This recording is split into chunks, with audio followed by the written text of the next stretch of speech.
Rồi, hello mọi người, chào mừng mọi người tới với channel của mình nha. Thì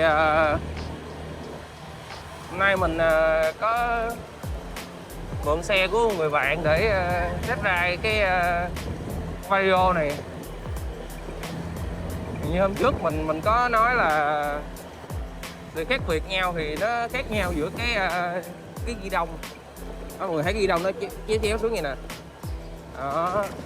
Thì nó tạo nó giống như một cái hình cái mũi tên á,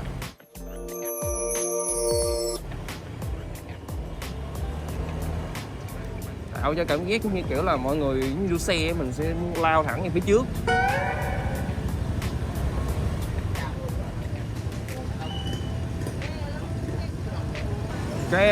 Cái điểm khác biệt tiếp theo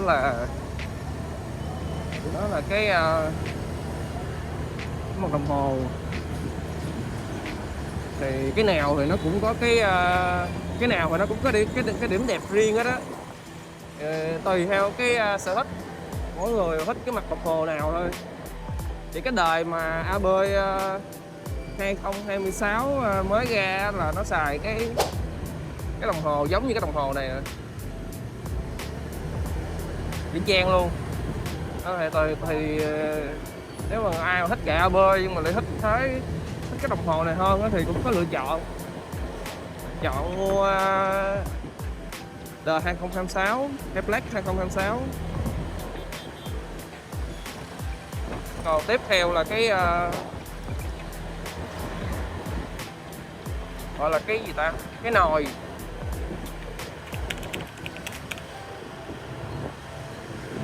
Cái nồi thì mình không biết là mọi người trong clip có nghe không.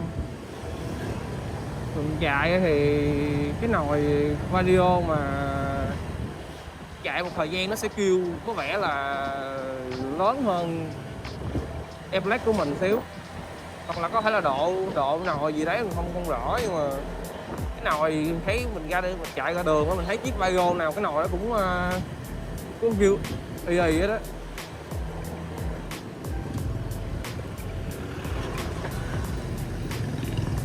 Nhưng mà cái cảm giác lái thì thiệt là nó tạo cho cái mình kiểu mình hướng về trước thiệt, chạy nó bốc á, nó không có đầm như Air Black, nó bốc hơn. Thì mấy cái option control ở trên cái tay lái thì nó cũng như nhau thôi, không khác gì mấy. Có cái là cái chỗ để chân á thì nó thoải mái, để chân thoải mái hơn chiếc Air Black của mình, tại vì nó không có cái cục xăng trước. Con này thì cái cục xăng nó nằm ở phía sau với mấy xe khác rồi, nên là nữ chạy thì mặc váy này kia rồi ok, chân đã thoải mái. Và nếu mà ai mà có đi xa thì cái chân cũng thoải mái luôn. Có cái là không có, nếu mà để đồ thì cái đồ thì phải cái đồ nó hơi nhỏ hẹp quá thì được, chứ còn chỗ này thì không gian nó cũng không có bự để mà người nhét đồ vô. Để mình thử test ra lên cầu nha, coi nó có giọt không.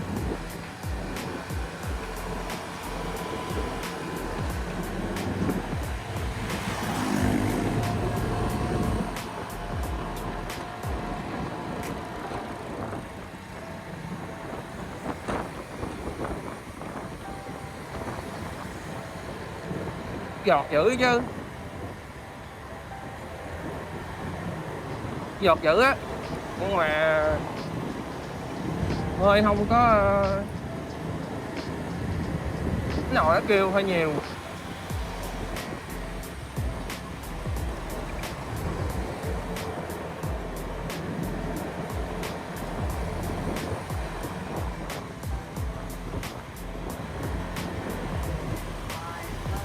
Chỉ còn ký 13 ngàn, cuối 10 ngàn.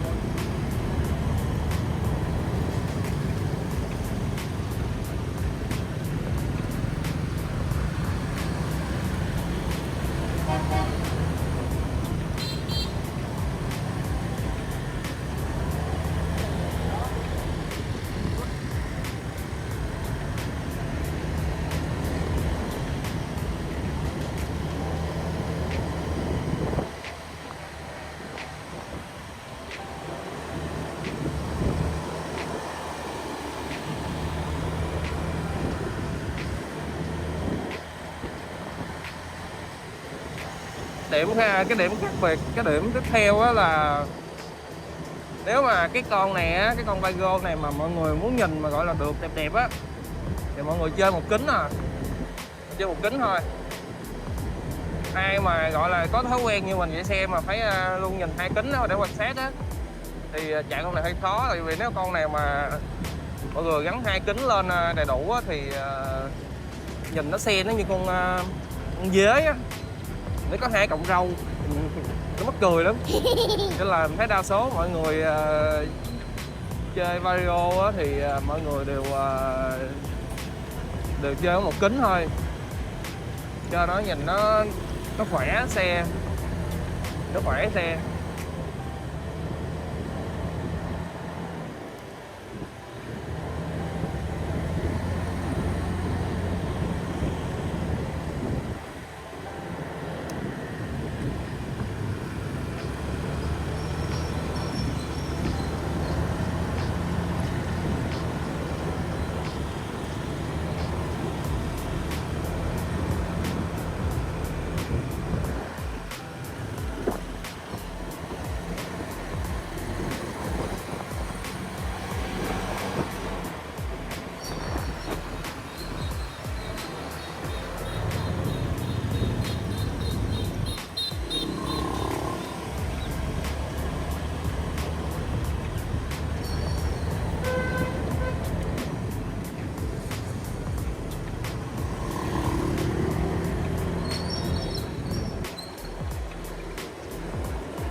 Chung là mình thấy cái con Vigo này ngoài cái nhược điểm cái đèn xi nhan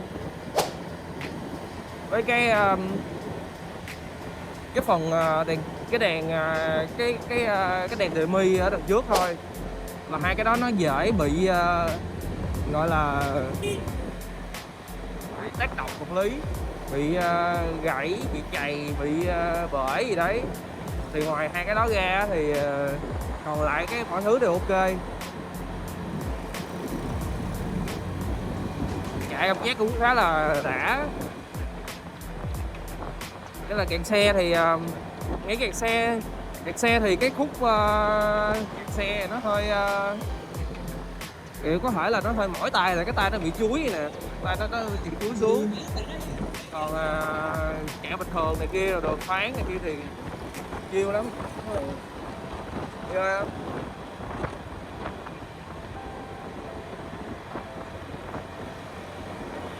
Giá thì nó cũng ngang nhau.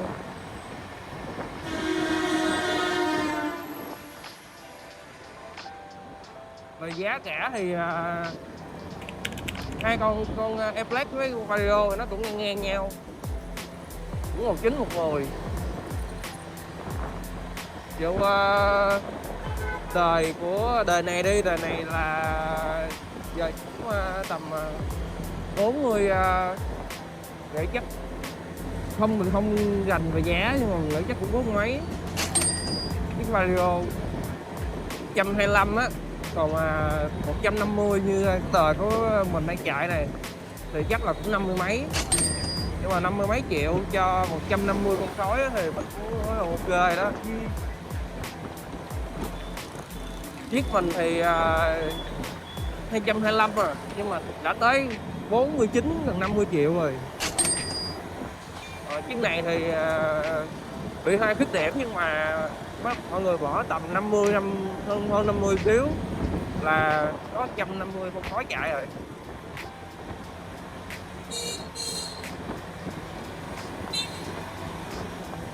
Nào lách qua đi lách qua xe đó là mượt mà luôn.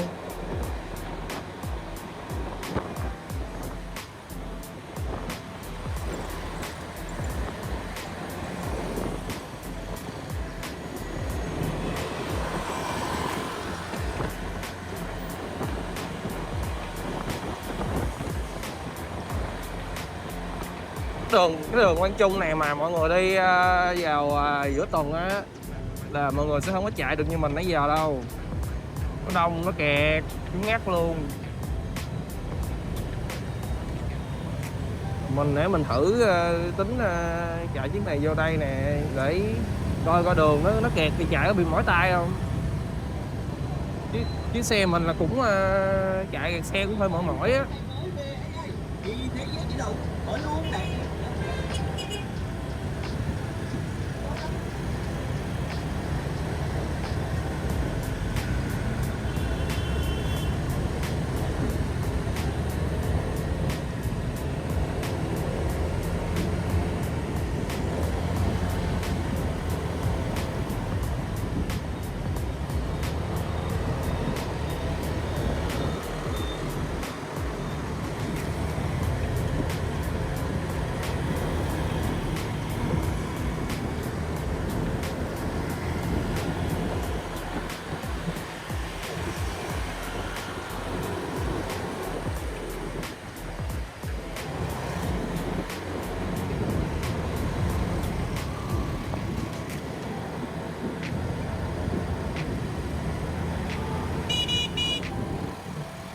Về cái vấn đề về tiêu hao nhiên liệu đi, hao xăng đi, thì mình thấy nó cũng hao xăng ngang ngang nhau thôi, trừ những ai mà gọi là về mà độ kiển lại á, hoặc là độ lại nồi hay kia đó, thì cái mức độ hao xăng nó khác nhau.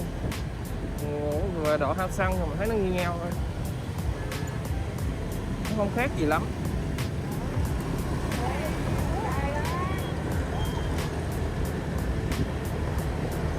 Có cái tay cầm nè, cái tay cầm mình không biết là cái này zin của bạn mình hay là nó thay một cái cặp khác rồi, nhưng mà cảm biết là cái tay cầm này nè, nó nếu mà zin á thì nó sẽ hơi trơn. Nếu mà tay cầm là zin á thì trời mưa á, mọi người đi á, mọi người nắm á, mọi người dặn ga này nè, thì mọi người dặn nó sẽ bị kiểu bị trơn, bị trơn cái tay mà khó bắt ra. Nên là về cái tay cầm này nếu mà được thì mọi người trải nghiệm thử, mọi người nếu mà trơn mọi người thay một cái cặp cái đỏ trơn sẽ ok hơn.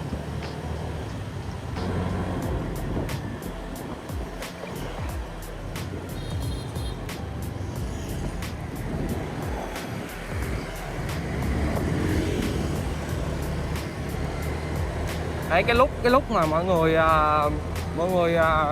quanh đầu xe hay là gì đó, thì do là cái xe Vario này nó có một phuộc thôi, cho nên là mọi người sẽ có cảm giác là nó bị nghiêng về một phía nhiều hơn là con Air mà nó có hai phuộc hai bên, như là mọi người sẽ thấy kiểu bị mất cân bằng á.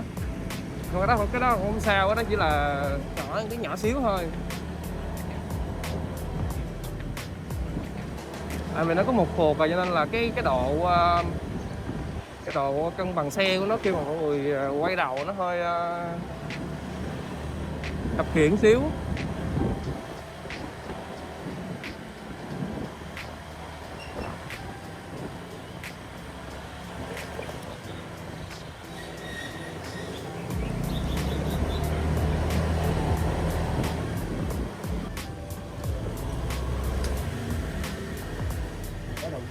Có. Để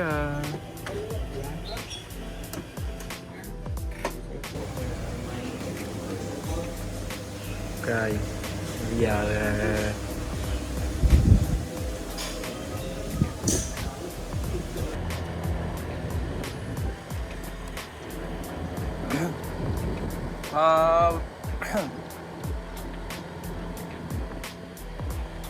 còn cái điều nữa là về cái phuộc như nãy mình mới nói á, thì cái con Vario á, thì nó do nó có một phuộc á, cho nên là mọi người chạy qua mấy cái hố gà, mấy cái đoạn đường nào mà nó dằn á, nó nhiều hố hay là nó dằn, nó không có phẳng á, thì một phuộc nó sẽ gọi là nó hơi nó hơi kiểu bị bấp bênh một xíu so với chiếc Air-Black 2 phuộc. Thì nó kiểu giống như là nó sẽ hơi mất thăng bằng một xíu thôi, không đáng kể. Nhưng mà mọi người chạy mọi người để ý kỹ thì mọi người sẽ thấy, không cần không để ý kỹ thì sẽ không cảm nhận được cái việc mà nó hơi mất thăng bằng một xíu.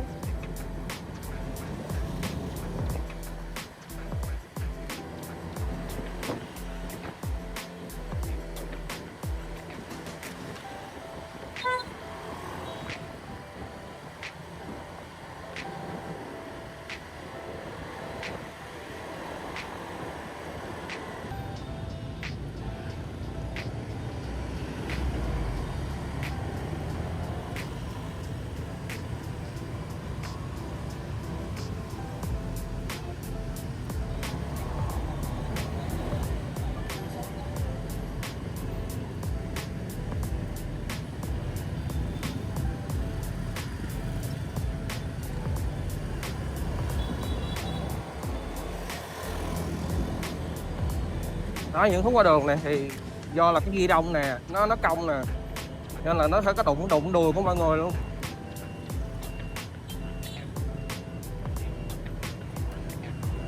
Để mình test gia tốc nha. Đó, mọi người thấy không? Cái giọt nó rất là nhanh, giọt nó rất là nhanh. Nhưng mà giờ sau khi giọt nhanh đó thì có thể là cái hậu tùy theo cái nồi mà có ai đó chơi kiển độ lại thì nó sẽ khác xíu.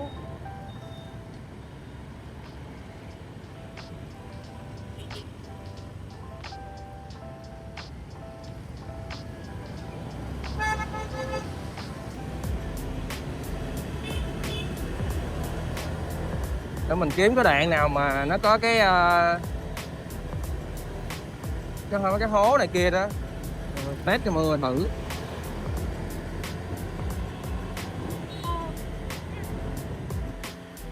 Sợ test xong nó test nhiều quá cái cổ cái viên đạn cổ có vấn đề thôi.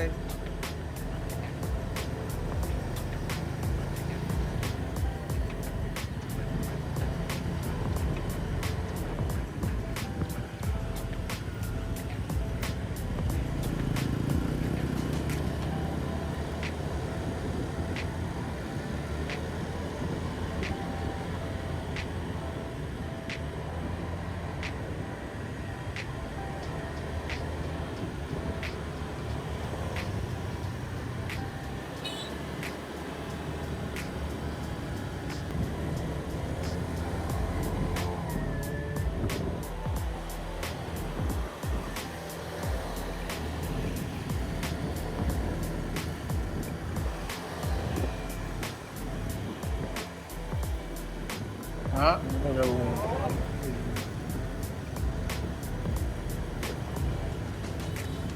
còn mọi người vô cái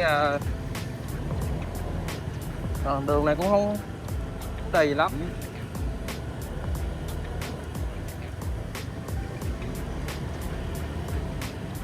Nhưng mà mình cảm giác nha là khi mà mọi người nó đi những cái đường này nè thì cái lực mà mọi người phải kiểm soát cái ghi đông của cái chiếc Vario á, mình phải xài nhiều cái lực hơn để mình kiểm soát, mình giữ nó lại so với cái chiếc Air-Black của mình.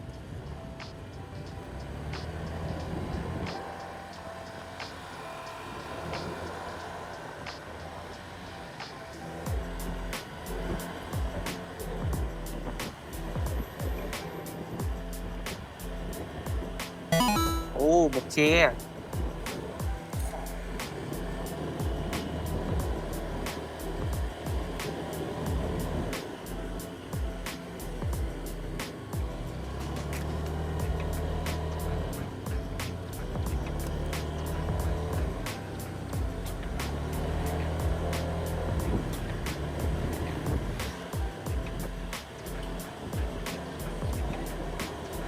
Đây là khu Cityland bên Gò Vấp. Đúng là đi trong này nó kiểu nó mát mẻ và nó